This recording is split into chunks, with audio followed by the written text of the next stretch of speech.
All right, everybody, so here we are in South Dakota. So stick around and you'll hear our week where we spent time in the Badlands National Park. Badlands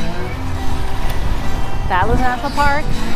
Came up here to Chamberlain, and for a fun reason, we also visited the Capitol in Pierre, and that was a drive-by. That was a drive-by shooting. We parallel parked the RV, which was fantastic. This is the introduction. You can't talk too much. And then we're heading over to Sioux Falls, South Dakota. So stick around. We'll let you know how our week went in South Dakota. Boo! Woohoo! Oh, it's gone. How can you tell? Oh my gosh. You're making it worse. You're making it worse.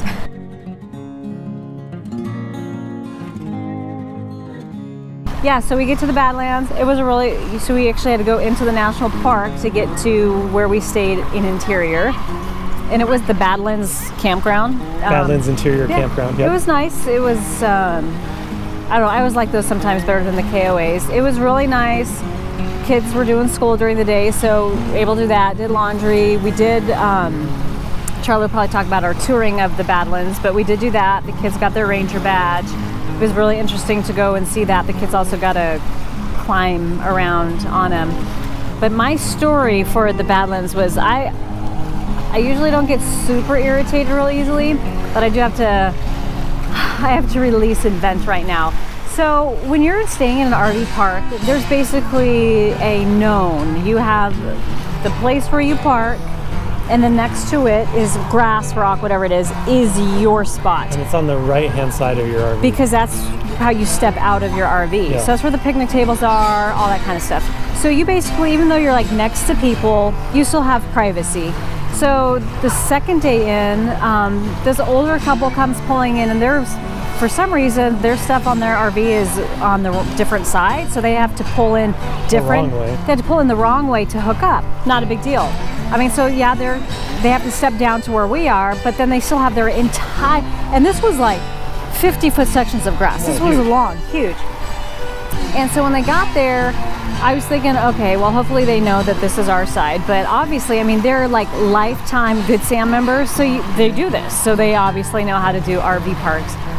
Anyway, for the two remaining days that we were there, they decided to set up all, their chairs on our little plot right in front of our stuff where our picnic table is, all that, with their German Shepherd, which meant every time we walked outside, the dog was barking at us, Sugar was having a cow, and they were irritated at us. It was a nice park though. The owners were nice. The owners were really nice. There's like an extra 5 acres in the back, maybe 10, where on the other side of that even they ran cattle, but the whole panoramic view from that section was the Badlands. That was cool. It was a gorgeous view, and that day that I don't know, we went up to the Badlands. We took the scenic loop off to the I think it was the northwest, and yeah, I mean, what a weird place. Like in the middle of the prairie, there's just these big sandstone formations of. It's like the sand. It's like the sand dunes in Colorado. You're just driving through the mountains, and there's a big pile of sand.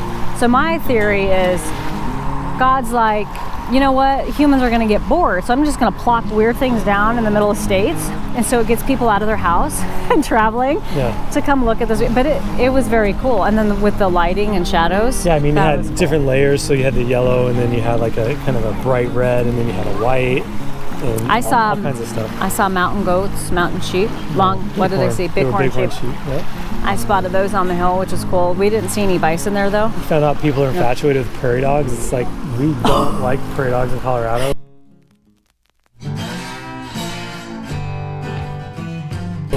And it was all these people weird. Are like, oh my gosh, it's a prairie dog. They were taking, so a bus stopped. I even told the ranger lady who was helping the kids get their badge. I was like, North Dakota and South Dakota, they really pride themselves with their prairie dogs. And I'm like, where I'm from, they're a nuisance.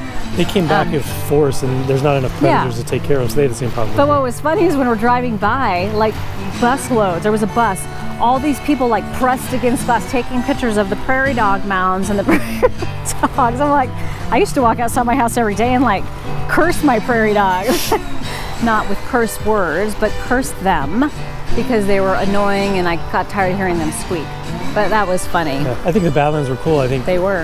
I mean, again, another unexpected thing. It's like, okay, what are the Badlands? It's just a bunch of stuff, and I mean, it was really beautiful. Yeah. Beautiful place to go.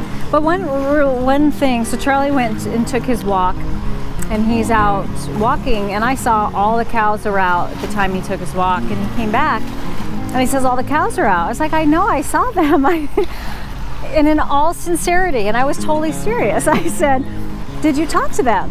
And he looks at me and he goes, kind of like I'm stupid. He rolls his eyeballs, and I didn't actually talk to the cows. and he says, nope. I said, how could you not be in the midst of a herd of animals and have nothing to say to them? And he goes, Kind of like me. he goes, because I was just walking. I don't understand that. If there was cows, I would have talked to them. Do you know Missy? We would have had conversations. I would have talked about Oli. They would have said something back to me. And I would have had a story to tell. He had nothing to tell except I went for a walk. I don't have a conversation with people or cows, so That's true. yeah, I talk to cameras. Yeah, so we left the Badlands. We left the Badlands. We left the Badlands. We left badminton. next year. Second box. The next night. Cinco de Mayo. And headed east to Chamberlain, South Dakota. Movie line.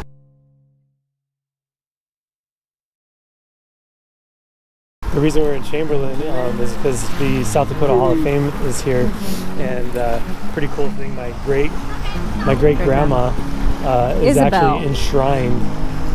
Enshrined? That sounds new. Oh, that's it. She's enshrined in the South Dakota Hall of Fame. Her name's on a little plaque in the back for 1985 inductees, and Okay, sorry. It sounded like she was like her body was in a tomb in there. that's embalmed.